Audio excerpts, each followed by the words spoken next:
YSR Congress party ఆధ్వర్యంలో Indira park దగ్గర fee పోరు దీక్ష జరుగుతోంది. ప్రస్తుతం రోజా మాట్లాడుతున్నారు. లైవ్ లో చూద్దాం. తన పబ్లిసిటీ కోసం ఈ రోజు కొత్త పథకాల పేరుతో ముందుకు వస్తున్నారు తప్ప నిజంగా ఆయన చేసిన కొత్త పథకాలు ఏవైనా కూడా సక్రమంగా ప్రజలకు అందుతున్నాయని ప్రజల్లోకి వెళ్లి పాత్రికేయులు మరి కనుక్కుంటే మీకే నిజాలు తెలుస్తాయి. ఈ రోజు ఎక్కడికి విలేజెస్ కి వెళ్ళినా కూడా అర్హులైన వాళ్ళకి రేషన్ కార్డులు తీసేస్తున్నారు.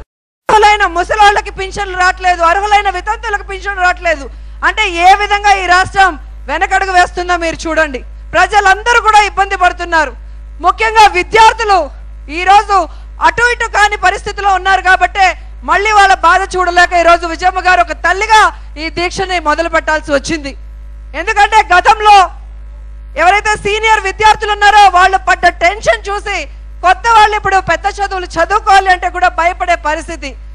ఈ రోజు ఎస్సీ ఎస్టీ బీసీ ఓబీసీకి ఉపయోగపడే ఇలాంటి ఒక మంచి పథకానికి నిజంగా వాళ్ళు కేంద్రం నుంచి వాళ్ళు మాట్లాడి ఏదో ఒక విధంగా ఫండ్ తీసుకొచ్చి వాళ్ళని ఆశీర్వదించాల్సింది పోయి దాంట్లో కోతలు పెట్టడానికి ఈ రోజు మంత్రివర్గ ఉపసంఘం వేశామని చెప్పి చేతులు దులుపుకుంటున్నారు. ఇది చాలా సిగ్గుచేటని కూడా ఈ సందర్భంగా తెలియజేసుకుంటున్నాను. మన పక్క రాష్ట్రాలు మీరు చూస్తుంటే ఇలాంటి మంచి పథకాల కోసం ఏ విధంగా ఖజానా నుంచి మరి దానికి కావాల్సిన డబ్బుని సెపరేట్ గా పెడుతున్నారో మనం చూస్తున్నాం. కానీ ఇక్కడ అవసరమైన వాటికి పెట్టడానికి లేదు. కానీ ప్రజల నుంచి పన్నుల రూపంలో కానీ మరి రేట్లు పెంచేసి వాటి విధంగా ఏ విధంగా జుర్రేస్తున్నారో మనం చూస్తున్నాం. అంటే విద్యార్థుల జీవితాల్లో వెలుగు నింపిన ఫీజు రియంబర్స్మెంట్ అనే దాన్ని ఈ కాంగ్రెస్ వాళ్ళు ఆర్పేయడానికి ప్రయత్నిస్తున్నారే తప్ప దాన్ని వెలిగించాలి, అది ఆరకుండా చూసుకుందామనే చిత్తశుద్ధి లేదు అనేది కూడా స్పష్టంగా ఈ సందర్భంగా తెలుస్తుంది.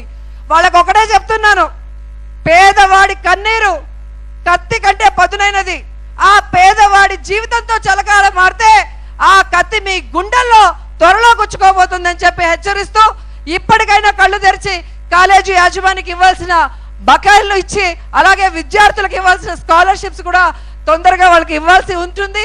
అలాగే విద్యార్థులు మానసిక క్షోభకి గురి కాకుండా మళ్ళీ వాళ్ళు మంచి చదువులు చదువుకొని ఆ కుటుంబాలు ఎదిగే విధంగా కూడా మరి ఈ కాంగ్రెస్ ప్రభుత్వం చర్యలు చేపట్టాలని కూడా వైఎస్ఆర్ కాంగ్రెస్ పార్టీ తరఫున డిమాండ్ చేస్తూ సెలవు తీసుకుంటున్నాను. జై జగన్, జై జై జగన్.